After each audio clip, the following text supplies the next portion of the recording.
All right. So any advice for Coach Smith about returning to where you used to coach? Because obviously that was a big week for you when you went back to Boulder. Yeah, no, it was a lot of emotions. I think for him going back, and just a lot of connections and relationships that you had. Working with players, coaches, staff. It was. Yeah, it was a great experience for me, and even better coming on the winning end of it. But no, I think he'll be going through a lot of emotions this week. It'll be an exciting opportunity for him. Coach Smith kind of said on Monday that he thought Jake Stanford did a good job disguising defenses, make Jake a little uncomfortable. Is there anything you guys can kind of do to get him back on track against a really good Washington defense? Yeah, no, there was some snaps. Obviously the interception. I think he just misread the coverage and did some things to, confuse him a little bit. I also think he did. He made some pretty good throws and did a lot of good things in that game. But yeah, there was a couple that I think he'd like to have back. And then, speaking to Washington, I mean, they're, year in and year out, one of the top defenses in the Pac-12, if not the country. They're really sound. The coaches do a hell of a job preparing those guys, and then they've got a lot of veteran players that have played a lot of ball on that defense. So it's going to be, a big challenge for us, but at the same time, an awesome opportunity for our guys to go play against some really quality competition. And Coach, we also just talked about the need for just better pass protection, being able to give Jake or whoever is behind center just a few more seconds to be able to go through the coverage to make throws. Yeah, it's something that we talk about a lot, and it's been an issue for us all year. And it's something. Our offensive line, I think I say it every week, I think it's not just on the offensive line. I think they got a lot of stuff that they can clean up with it, but it's as much on the quarterback getting the ball out of his hands. It's as much on the receivers understanding to have urgency and go in on routes. So I think there's a lot of different, factors when we go back and look at it that we got to get better. But the bottom line is, we can't take as many sacks as we've taken this year. We've got to improve in that area. Yeah. Javon's been pretty explosive, especially with Jake back. Can you just talk about his season this year? Yeah, I've been excited about Trayvon. I know that in spring football and fall camp, he showed flashes of creating some explosive plays and doing some things. I love the way that he competes on game day, and he's one of those guys that can just think and function, in tough environments and competitive situations. So I really respect him for that. Yeah, and I think those guys, really the whole receiving corps has a really good feel with Jake out there and plays with some confidence, and that's been good to see.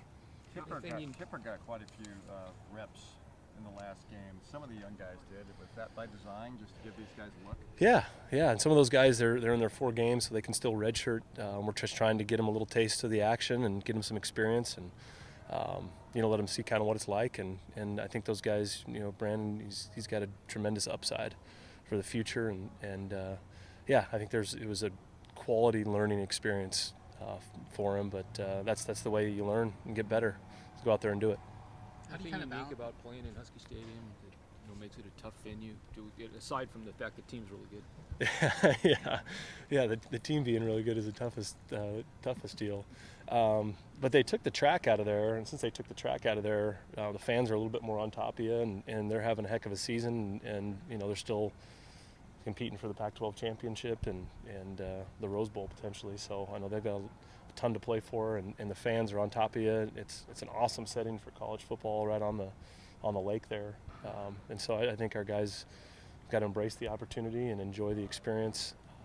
But yeah, the crowd noise, and they're one of the fans that seem to really be into the game and understand the game as far as that. So it's a definitely tough environment to play. How do you kind of balance that, getting some of those younger guys in, still kind of in the flow of the game, and you guys obviously still want to win games? How do you kind of balance how much time you get them in and when you get them in? Just how much I think they're ready.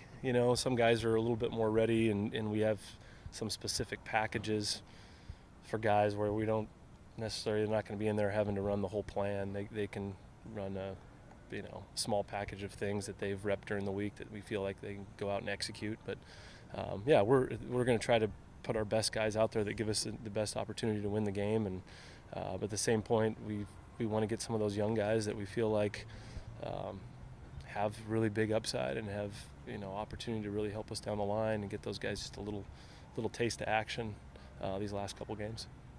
Are teams changing how they defend your running game now? You've had some great games early in the season, or have you seen a difference in the way they're trying to stop you? Well, I think Jamar's had a heck of a run, and I think when you look at our offense, I'm sure the defensive coordinators are saying that's a playmaker and a guy that's had a lot of success for him. We're going to try to do what we can to stop him and make him beat you through the air. And yeah, I feel like people have came out with the mentality they want to load up and do what they can to stop the run and make us throw the football. And it's been nice the last 3 weeks really. This last week not as much, but against SC and Colorado, being able to kind of get that pass game clicking a little bit to where people can't just totally load up against Jamar in our front. But it was nice to see. I thought our run game got going a little bit better than it had been the last 2 weeks, and it was nice to see Jamar get back over 100 yards. Hodgins didn't get many targets this past weekend. Was that just because of the way they played him, or? Yeah, I think he had one that he dropped that he'd like to have back, and a few more that I think the ball was going there. We had to scramble or what, and protection broke down. I think just some games the ball finds you a little bit more than others, but he's a outstanding player and he's had a great year for us, and so I think that's something as an offensive staff that we're trying to find ways to get him the ball. But I do like the way that looking at the statistics of it, I like how the ball's been spread around. Trayvon, Timmy, and Isaiah both, they're all kind of in the same ballpark as far as number of catches, and I think that's good where defenses can't just gang up, on a certain guy. Thanks, Coach. Thank That's you. it. Okay.